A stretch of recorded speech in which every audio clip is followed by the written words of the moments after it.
Everyone, இன்னைக்கு சூர்யா துர்காவில் என்னென்னலாம் நடந்ததுன்றது நம்ம பார்க்கலாம். இந்த வீடியோ பிடிச்சிருந்தா லைக் பண்ணுங்கள் அண்ட் சப்ஸ்கிரைபும் பண்ணுங்கள். நம்ம சூர்யா நேற்றுக்கு சுமங்கலி பூஜை நல்லபடியாக நடந்ததில் அப்போ நம்ம சீனியர் அதாவது சூர்யாவோட வெல்விஷர் இருக்கார்ல, அவர் கிளம்ப போகிறாரு. கிளம்புறதுக்கு முன்னாடி நம்ம துர்கா கிட்ட பேசுகிறாரு. எனக்கு என்னமோ உனக்கு தெய்வ கடாட்சம் ரொம்ப அதிகமாக இருக்குன்னு நினைக்கிறேம்மா. ஏன்னா நாங்கள் வீட்டுக்கு வர சுச்சுவேஷனே இல்லை. ஒன்று சூர்யாவோட அசிஸ்டண்ட் ஒருத்தர் இருந்தார், அவருக்குமே பார்த்திங்கன்னா திடீர்னு சம்மந்தம் இல்லாமல் ஏதோ ஒரு டெம்போ அடித்து அவருமே ஹாஸ்பிட்டலில் படுத்துட்டார்.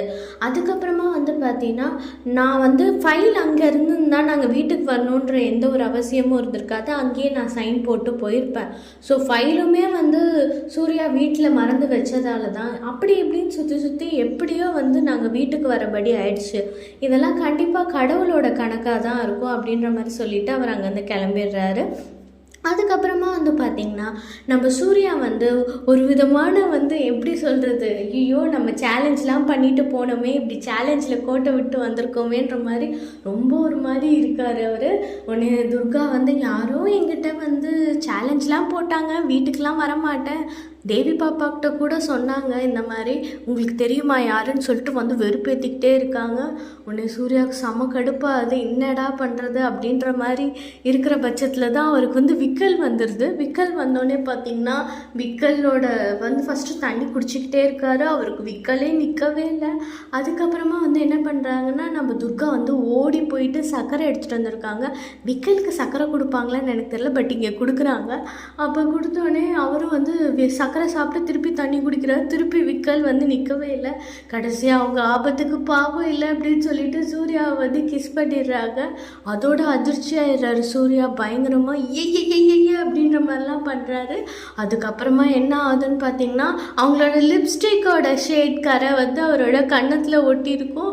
அவங்க சொல்லுவாங்க, ஐயோ இருங்க போகாதீங்க இப்போ அப்படின்ற மாதிரி ரூமை விட்டு வெளியில் சொல்லுவாங்க. உன்னை பார்க்கவே தப்பு தான் இங்கே வந்தது அப்படின்ற மாதிரி அவரும் வெளியில் போயிடுறாரு.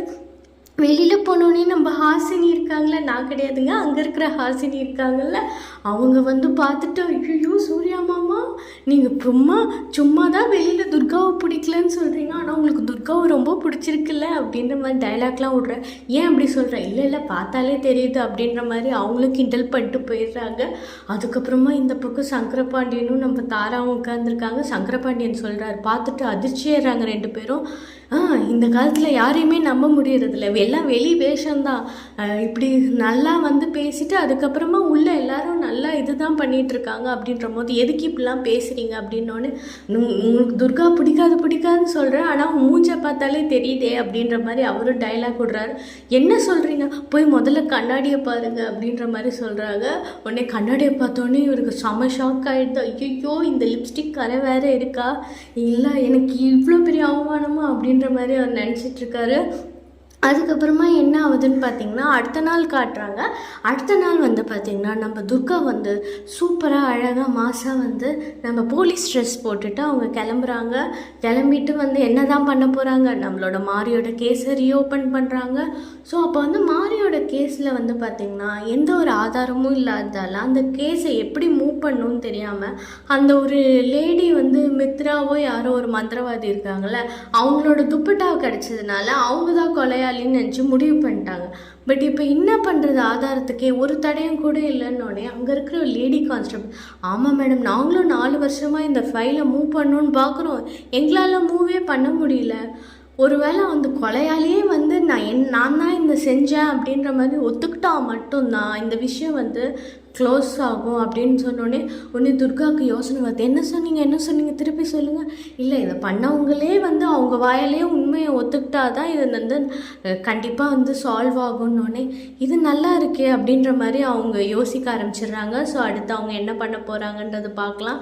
ஐ திங்க் ஒரு சாமியார் கெட்டப்பில் ஒரு சீன்லாம் நம்ம பார்த்துட்டு இருந்தோம்ல, அதுதான் அடுத்தடுத்து வரப்போகுது போல இருக்குது. அதுக்கப்புறமா இந்த பக்கம் பார்த்திங்கன்னா நம்ம துர்காவோட பெரியம்மா இருக்காங்க. அவங்க வந்து துர்காவை வந்து வீட்டுக்கு போயிட்டு பார்க்கலான்னு சொல்லிட்டு சூர்யா வீட்டுக்கு போனோடனே தாரா அங்கே கயாமுயான்னு கத்திடுறாங்க. இந்த மாதிரி எவ்வளோ தைரியம் தான் நீ வந்து வீட்டுக்கு வரீங்க, இப்படி காசுக்காக தானே கல்யாணம் பண்ணியிருந்தீங்க அப்படி இப்படின்னோடனே நம்ம ஹாசினியும் பார்வதி அம்மாவாலையும் ஸ்டாப் பண்ணவே முடியல தாராவால். நீங்கள் என்ன ஒரு குண்டுமணி தங்கமாவது கொடுத்தீங்களா, எப்படியோ ஓசியிலேயே உங்கள் பொண்ணுக்கு கல்யாணம் பண்ணி கொடுத்துட்டீங்க அப்படி இப்படின்னு பேச ஆரம்பிச்சிடுறாங்க. என்னதான் இருந்தாலும் அது மாற்றான் தாய் பிள்ளை தானே அப்படின்லாம் சொல்ல ஆரம்பிச்சோடனே இவங்களுக்கு ரொம்ப கஷ்டமாயிடுது. உடனே அவங்க வந்து வீட்டுக்கு போயிட்டு என்ன பண்ணுறாங்கன்னா, ஒரு தாலி செயினில் இருக்கிற அந்த தங்கமும் அதுக்கப்புறமா வந்து அந்த துர்காவோட அக்காவுக்கு கல்யாணத்துக்கு சேர்த்து வச்சிருந்த காசையும் எடுத்துகிட்டு போயிட்டு ஏதாவது வந்து பண்ணி கொஞ்சோண்டு நகை வாங்கி துர்காவுக்கும் அதுக்கப்புறம் மாப்பிள்ளைக்கு ஒரு மோதிரமும் வந்து போடலாம் அப்படின்ற மாதிரி சொல்லிட்டு இருக்காங்க. இதோட இந்த இது முடியுதுங்க. இதுக்கப்புறமா வந்து என்னென்னலாம் வரப்போகுதுன்றது நம்மளும் பொறுத்து வந்து பார்ப்போம். அதுக்கு முன்னாடி இந்த வீடியோ பிடிச்சிருந்தா லைக் பண்ணுங்கள் அண்ட் தயவுசெய்து சப்ஸ்கிரைப் பண்ணுங்கள். தேங்க்யூ ஃபார் வாட்சிங்.